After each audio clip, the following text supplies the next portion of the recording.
يحاولون الإرباك ببث الإشاعات. وهنا لابد من دعوة عدد من السفراء الأجانب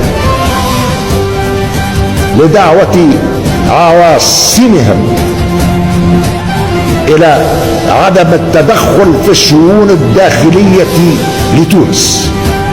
تونس للتونسيين والتونسيات، ومن يريد أن يقيم علاقات ودية معنا مرحبا، ولكن من يعتقد أنه يمكن أن يبسط وصايته علينا فهو مخطئ في العنوان. نتعامل مع أصدقائنا، نتعامل مع أشقائنا، ولكن في احترام متبادل لسيادتنا، ونتعامل مع الجميع الند للند.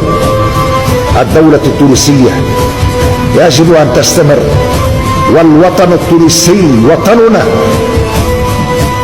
الذي يزخر بالثروات كلها هو للتونسيين والتونسيات، وليس لا للبيع ولا للإيجار ولا بأي طريقة كانت من أن يفرض علينا أحد من الخارج سياسة.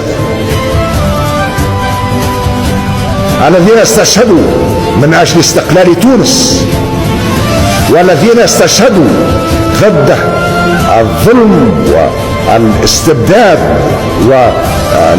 والتفكير والتجويع، لن تذهب دماؤهم هدر.